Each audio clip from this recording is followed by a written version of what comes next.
les réalités surnaturelles se règlent d'une manière surnaturelle.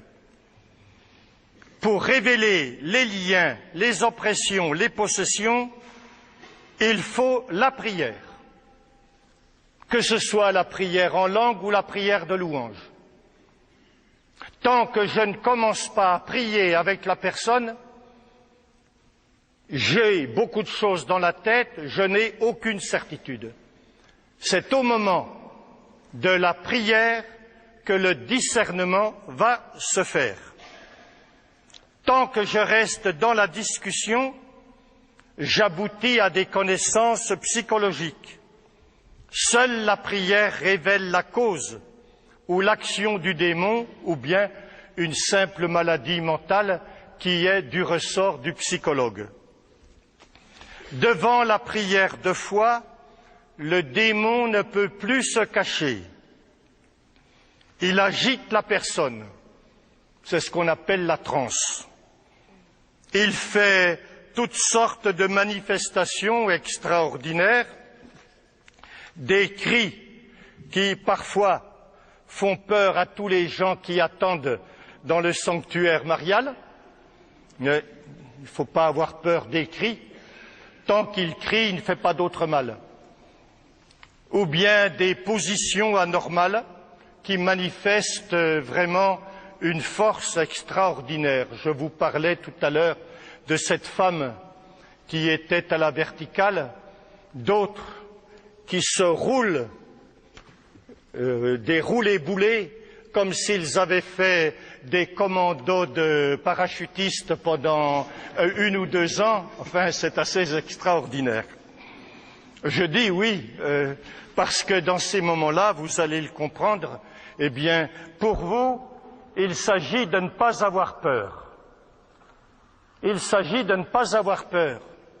Nous, prêtres, quand nous faisons ces prières, nous sommes couverts par la protection de l'Église tout entière.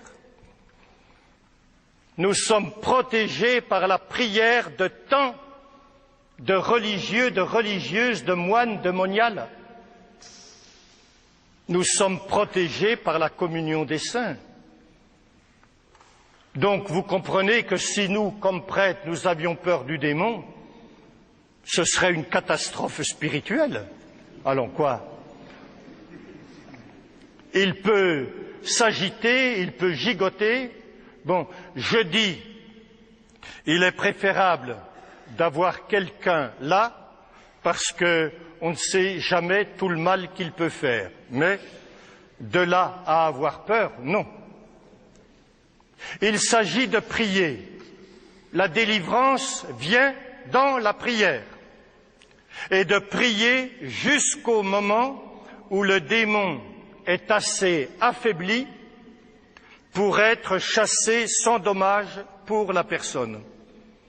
Au début, quand je me suis trouvé dans ces situations-là, je commandais très vite au démon de sortir au nom de Jésus.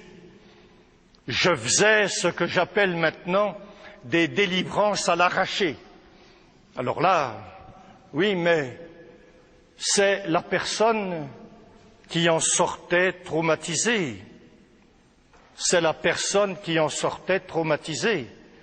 Et il faut parfois un long temps de guérison intérieure pour qu'elle se retrouve bien sur ses 2 pieds. J'insiste, ne jamais discuter avec le démon. Je sais bien, la prière d'exorcisme officielle dit qu'on peut lui demander son nom. Je ne lui demande même pas son nom. Je demande à l'Esprit Saint de me dire son nom dans le fond du cœur. Et en général, il le dit. Au début, quand ça m'est arrivé, que j'étais tout à fait inexpérimenté, puisque je vous disais, je n'ai rien appris de cela, ni au séminaire, ni en théologie, enfin, on est obligé de se débrouiller.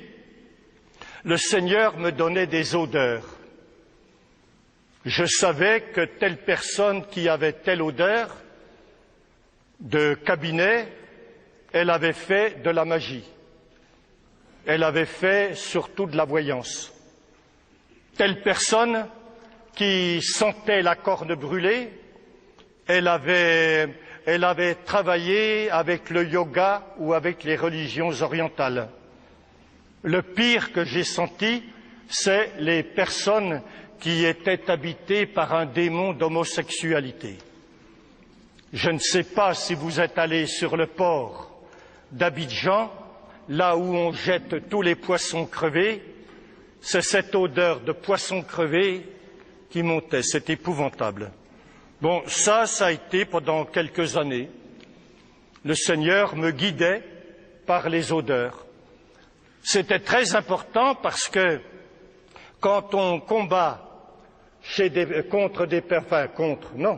pour libérer des personnes possédées, ces personnes en général appartiennent à des groupes satanistes.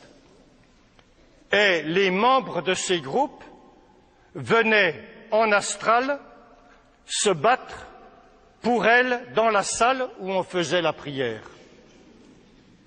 Ce qui est très dangereux. Mais là, le Seigneur était très bon. Dès que des collègues de cette personne entraient par astral dans la salle, je le sentais. Immédiatement, je le sentais. Comme un chien, je vous assure, avec le flair, hein.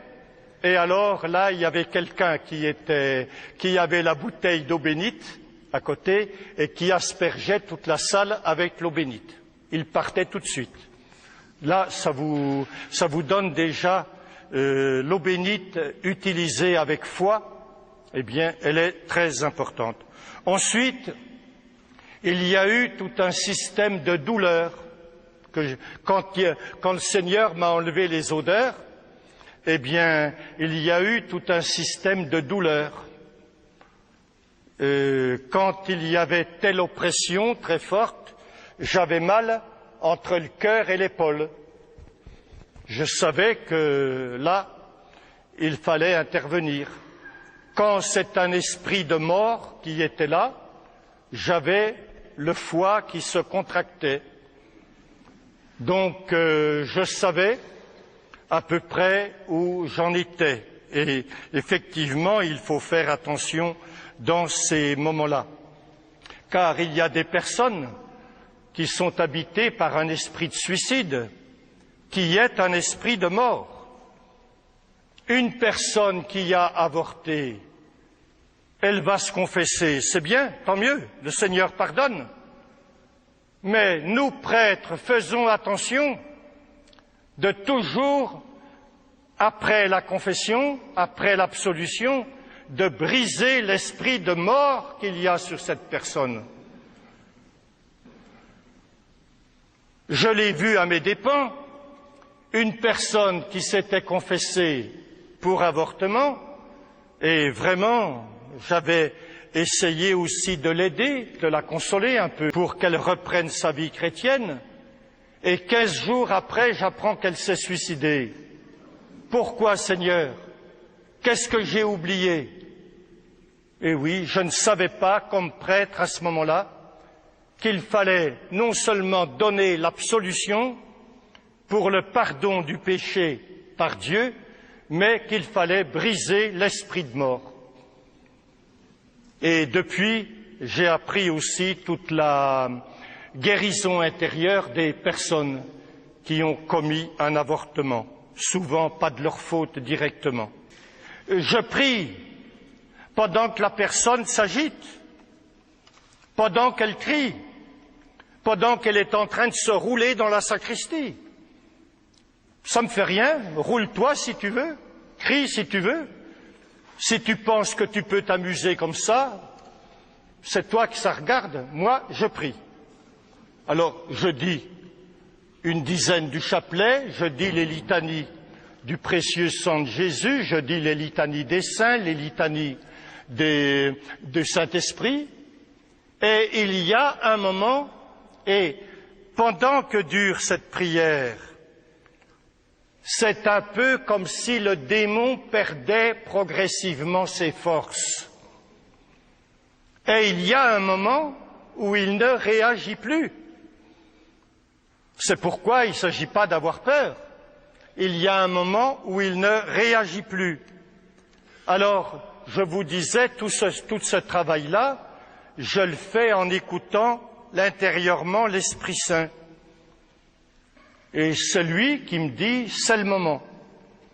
Alors, à ce moment-là, je prononce une parole d'exorcisme. Je n'ai pas besoin de crier comme un pasteur pentecôtiste, ni comme un pasteur baptiste, ce n'est pas nécessaire. Le démon a perdu ses forces grâce à la prière, grâce à la présence de Marie, de Saint Michel. Il a perdu ses forces. Alors, au nom de Jésus, je demande au démon de quitter cette personne et je demande aussi à l'Esprit Saint de manifester que le démon est bien parti. Et à ce moment-là, le démon part, où il pousse un grand cri, où il pousse un grand soupir, comme si la personne était vraiment, on voit qu'elle est libérée, ou bien elle tombe comme morte. Bon, là, c'est Jésus qui libère. Nous, on est là comme le représentant de Jésus pour faire ce travail qu'il faisait dans l'Évangile en son nom. Et vous savez bien que Jésus, il est déjà vainqueur au désert de la tentation et puis sur la croix. Il est déjà vainqueur. La personne qui vient chez vous, elle sera nécessairement délivrée par la puissance du nom de Jésus. Ça ne veut pas dire que c'est ce jour-là que tout sera fini. Je vous l'ai dit, il y a des maléfices qui peuvent durer, il faut recommencer pendant 6-7 semaines, parce on ne sait pas quels sont les moyens que le sorcier a utilisés pour envoyer le maléfice. Parfois, c'est à travers quelque chose que l'on a mis dans le sac à main de la personne ou bien dans son appartement. J'ai vu un maléfice qui a été envoyé par une rivale sur la femme légitime. La rivale avait découpé un morceau de la peau du chien préféré de cette femme. Et c'est avec ça que le sorcier a envoyé le maléfice.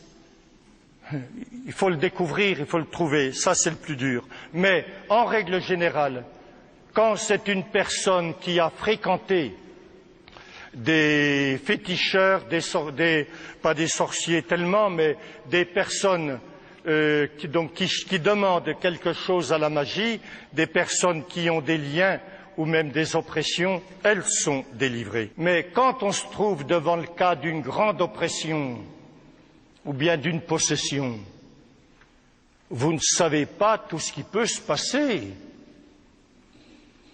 Je me souviens, c'était l'évêque, un évêque d'un diocèse qui m'avait demandé d'aider une personne à s'en sortir. Et on devait se retrouver, c'était au début du mois de mai. Et vous savez qu'au début du mois de mai, en France, il y a du muguet. Alors, en arrivant dans la salle où on allait faire la prière, j'avais acheté un petit bouquet de muguet que j'ai offert à la personne qui devait être délivrée. Parce que la personne, quand elle n'est pas sous emprise et en état second, y compris pour elle, elle est une personne toute naturelle dans la vie. Vous ne reconnaîtrez pas sur son visage ni dans sa manière d'agir qu'il y a une occupation du terrain. Et celle-là était une bonne mère de famille, d'ailleurs. Mais il s'était passé quelque chose de grave. Et en même temps, elle était la reine des sorcières, et puis le démon la considérait comme sa femme. Alors, en arrivant dans la salle, je lui offre un bouquet de muguet. Vous savez, en France, on est toujours un peu fleur bleue, hein. je lui offre un bouquet de muguet, elle l'accepte, et puis elle le met dans un petit vase, et on commence à prier. Alors dès qu'on commence à prier, elle tombe non pas en transe, ça c'est le signe de la possession, elle tombe en état second, c'est-à-dire elle est dans un autre univers. Et pendant qu'on était en train de prier, eh bien voilà qu'elle se met à discuter avec Satan. Et une discussion qui semblait de plus en plus, forte. C'est-à-dire qu'ils ne discutaient pas, ils se disputaient. Et puis pourquoi? Eh bien parce que je lui avais offert un bouquet, elle avait accepté le bouquet de muguet que je lui avais offert. Le démon était jaloux. Le démon était jaloux. À cause de ce bouquet de muguet. Et puis elle essayait d'expliquer, de se défendre, mais le démon était tellement jaloux qu'il ne voulait rien entendre. Alors tout d'un coup, dans la discussion, on l'entend qui dit « Eh bien, si tu n'es pas content, je vais leur dire que j'ai un couteau dans mon sac. » Alors bien sûr, on priait avec une petite équipe. Pendant qu'on priait, il y a quelqu'un qui a ouvert son sac et qui, effectivement, a trouvé un poignard dans le sac. Ce jour-là, le démon lui avait commandé de me tuer et elle avait apporté un poignard pour me tuer. Alors, on a continué. Donc, le poignard, la personne l'a enlevé, l'a caché dans un endroit, et puis on a continué la prière. Et au moment où, dans le déroulement de la prière, elle devait me tuer, elle a couru ouvrir son sac. Qu'est-ce qui s'est passé? Le poignard n'était plus là. On en a bien ri, parce que vous comprenez que dans ces moments-là, mais c'est pour vous dire qu'il est préférable de ne pas être seul. Dans un autre cas, la personne a voulu me sauter dessus pour m'arracher les yeux. Heureusement qu'il y avait quelqu'un qui s'est interposé, et puis au moment où j'ai fait la prière, la formule d'exorcisme, elle est tombée par terre de tout son poids, un peu comme morte, comme dit l'Évangile, avant qu'elle ne revienne à elle. Donc, le démon est parti. Lorsqu'on a prié suffisamment longuement, le démon est parti. Après la formule au nom de Jésus-Christ, toi, esprit de, je t'ordonne de quitter cette personne et de partir au pied de la croix de Jésus et de rester lié à jamais au pied de la croix de Jésus. Il paraît qu'il est préférable de ne pas les envoyer en enfer, parce qu'ils n'aiment pas du tout aller en enfer. Alors, j'ai pris l'habitude de les attacher avec des liens solides au pied de la croix de Jésus. C'est important de les attacher, de les lier au pied de la croix de Jésus. Dans une famille, il y a des gens qui ont voulu faire un exorcisme comme cela. C'était au début du renouveau.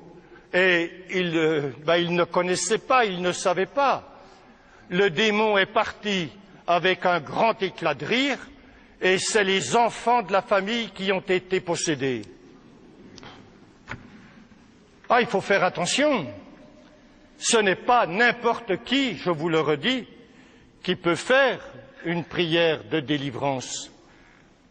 Il faut qu'il y ait une certaine compétence. Il faut d'ailleurs, dans les retraites ouvertes et autres, on demande aux personnes de prier jusqu'à ce que les transes soient apaisées. Mais après, il est préférable de venir avec cette personne chez un prêtre qui fera le discernement. Parce qu'une difficulté qui arrive au moment du passage du Saint-Sacrement dans l'Assemblée, Ça peut être simplement une crise psychologique, ça peut être une grosse émotion. C'est pas nécessairement un lien, ni nécessairement une oppression. Il faut discerner. Il faut discerner. Vous savez, quand j'ai fait l'approche et que j'ai prié et qu'il n'y a eu aucune réaction, je demande toujours à la personne de revenir et je prie à nouveau.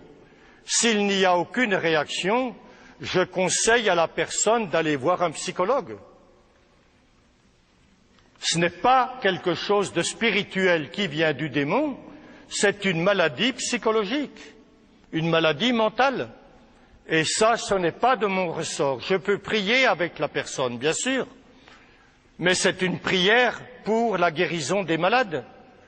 Mais il est préférable, surtout dans les maladies mentales, de rencontrer un psychologue ou un psychiatre si c'est nécessaire. Quand la personne est revenue à elle, eh bien, je lui demande de dire avec moi une dizaine du chapelet ou de dire le « Je crois en Dieu ». À ce moment-là, je me rends compte si la guérison est suffisante. Je me rends compte si la libération est suffisante. Parce que, en disant une dizaine du chapelet, si le démon s'est caché, il se révélera à nouveau au 9e Je vous salue Marie, à l'article du Je crois en Dieu dont il refuse la vérité. À ce moment-là, il se réveille. Bon, donc il s'agit de se rendre compte si c'est fini. Si la personne est chrétienne, je lui conseille de se confesser, parce que la prière de délivrance n'est pas l'absolution. L'absolution est sacramentelle. C'est le pardon qui est donné par le Christ, par Dieu. C'est pas moi qui peux donner l'absolution. Je ne suis que le représentant de Jésus, de Dieu qui veut pardonner à cette personne. Et la personne a besoin de cette présence concrète, visible, sensible, audible du prêtre pour être sûr qu'elle est pardonnée. Quand vous avez reçu le pardon de Dieu à l'absolution, vous êtes pardonnés. Dieu nous dit qu'il a même oublié tous vos péchés. Quand vous avez reçu le pardon dans la Sainte Confession, vous n'avez pas le droit de revenir une minute en arrière sur le péché que vous avez commis. Vous êtes pardonnés.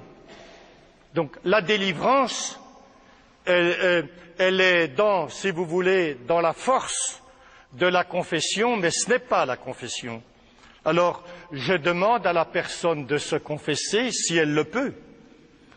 Elle peut être chrétienne et mariée de telle façon qu'elle ne peut pas se confesser. Là aussi, ça pose des questions. Ensuite, je renouvelle avec elle l'effusion de l'Esprit qu'elle a reçue à son baptême et à sa confirmation. Et ensuite, si elle n'est pas chrétienne, parce qu'il y a des personnes qui ne sont pas chrétiennes, qui sont musulmanes, qui viennent demander d'être délivrées. On leur a dit, aucun imam n'a pu les délivrer, aucun marabout n'a pu les délivrer, alors on leur a dit, eh bien, au sanctuaire marial, il y a des prêtres qui délivrent. Ils viennent. Et puis Jésus est tellement bon, eh bien, qu'il les délivre. Mais alors, à ce moment-là, je lui lave le visage avec de l'eau bénite, ou bien je fais une onction avec de l'huile bénite. Pas l'huile sacramentelle, l'huile bénite. Ensuite, je donne à la personne, qu'elle soit chrétienne ou non chrétienne, une règle de vie. Il s'agit de retrouver la prière du matin et du soir. Il s'agit de mettre dans ta vie au moins une fois par mois la confession et puis l'Eucharistie le plus souvent que tu peux. Si tu ne peux pas te confesser ni communier, il y a la lecture de la parole de Dieu. il y a la récitation du chapelet médité. Marie est très très forte dans ce domaine-là pour aider à libérer ses enfants. Ne l'oublions pas, elle est la seule femme victoire. Et ça lui est promis depuis le chapitre 3 de la Genèse, verset 15. Sa victoire est annoncée par Dieu à toute l'humanité. Et nous voyons comment au chapitre 12 de l'Apocalypse, elle est victorieuse du démon. Alors je vous assure que c'est vrai, c'est vrai. Je disais à une personne, j'avais prié assez longuement, c'était au temps où je libérais à l'arraché, eh bien que le démon ne voulait pas la quitter. Alors à ce moment-là, je lui ai dit, si tu ne veux pas partir, j'appelle Marie. Oh non, pas celle-là, surtout pas celle-là, je préfère partir. Il est parti. Ensuite, je fixe toujours un rendez-vous à la personne pour 8 jours après, car je veux constater les fruits qu'il y a dans la vie de la personne, ou bien si le démon s'était encore caché. La personne, parfois, peut ne pas dire toutes les portes ouvertes. Je me souviens, un jour, eh bien, il y a une personne, bon, je pensais qu'elle était délivrée, et puis elle n'avait pas parlé des avortements qu'elle avait faits. Dommage pour elle, parce que l'esprit de mort l'a persécutée pendant tout le temps pour qu'elle se suicide.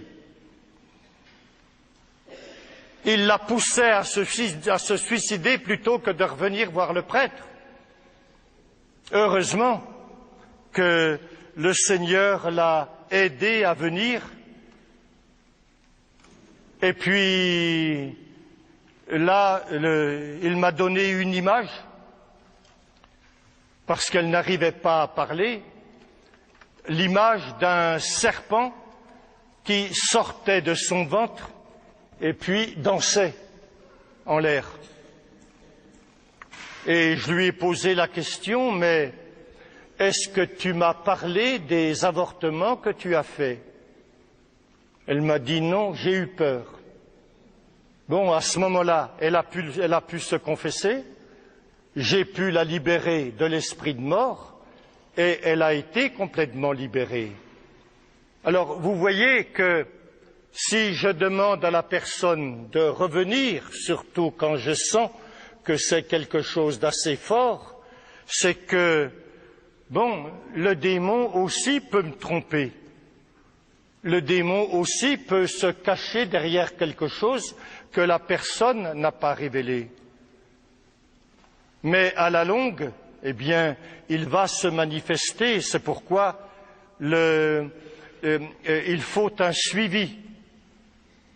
Je me souviens que lorsque Monseigneur Dacoury à Abidjan m'avait donné ce pouvoir de la délivrance, il m'avait dit, surtout mon père, suivez les personnes, le suivi. Et je crois que c'est très très juste. Et si, au bout de 8 jours, il y a quelque chose qui se manifeste à nouveau, bon, eh bien, on va recommencer. Il faut chercher, il faut aller jusqu'au bout. Mais la plupart du temps, je vous assure que quand les personnes reviennent, je ne les reconnais même pas. Tellement leur visage a changé. Et en même temps, c'étaient des personnes qui étaient accablées. Je vous assure, frères et sœurs, dans ce ministère de miséricorde que le Seigneur nous demande, je n'ai jamais rencontré de personnes qui souffrent plus que les personnes qui sont habitées ou oppressées ou obsédées par le démon. C'est certainement les souffrances les plus grandes que j'ai rencontrées sur ma route de prêtre. Et bon, le Seigneur m'a demandé de faire cela je vous assure que je ne l'aurais jamais choisi par moi-même. Je ne l'aurais jamais choisi par moi-même.